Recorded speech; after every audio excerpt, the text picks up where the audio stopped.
I wouldn't say that I write compulsively, but I do write a lot. And one of the ways that I know I do is that,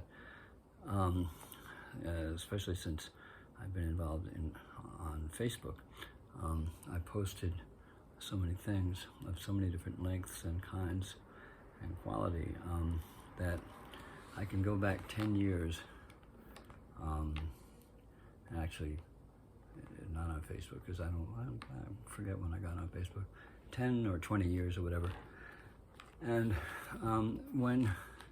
normally when I think of looking back 20 years, say, I will kind of go back to the age of like 50 or 40, where 20 years before was when I was 20 or 30 or something. So there was a significant difference in experience and everything else. But now, when I go back 20 years, I'm 50, or 10 years, I'm 60. So whatever quality I may have as a writer, I'd already kind of attained by those ages, and therefore, I'm kind of delighted to find that I like what I'm reading when I go back. And one of these things was when I wrote books, and it's a long poem, and it's a lot of words in the mouth and syllables and stuff. But I realized it's really one of the funniest things I've ever written.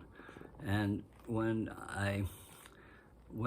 I discover that I've written something that I think is funny, my first impulse is to read it out loud, just to see if I can capture it, because I think it may delight more than perhaps people have been delighted by it so far. At any rate, I get to do what I like, which is to read it out loud. So you'll put up with that, I hope. Or just slam the whole thing shut and say goodbye. Okay, when I wrote books, language tried to cage me in its cagey way today, kept foisting it on me as if it were an actuality, not just a placeholder.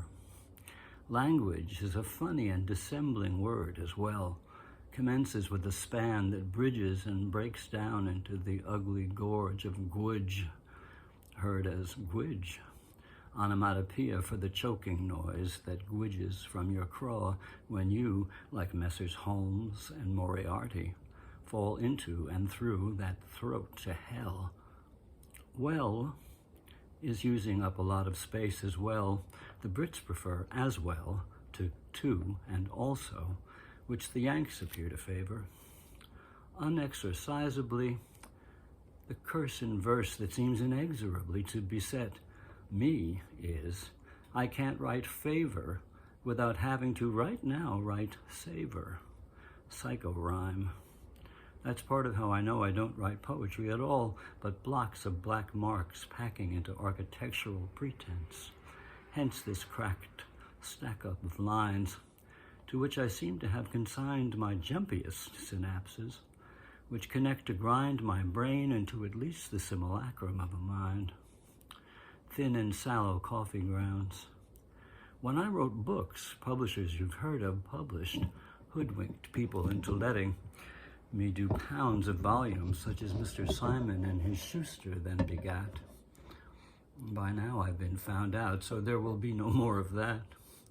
I made my points, as much as not, through disingenuous rhetorical interrogation, parenthetically attracting you into my spider web, implying I was answering a query you just posed.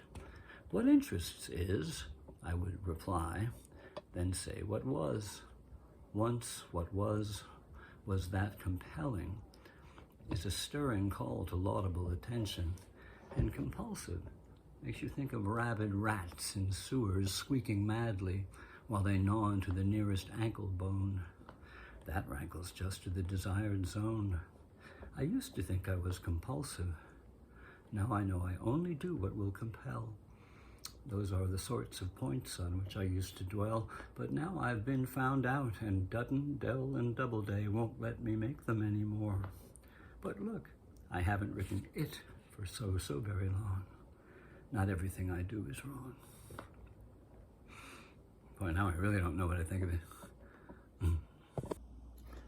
So I guess this was a dicier poem than I realized. I just thought it was rip-rolling in hilarity. And then I look at this strange picture which I have affixed to it, and I don't know how to figure him out either. But even that is interesting. You know, to leave a written record when you put some effort into the writing of anything over the years is a strange, gives you a strange bit of business of kind of, I suppose, taking stock without really taking stock, just kind of noticing. Anyway, that's that.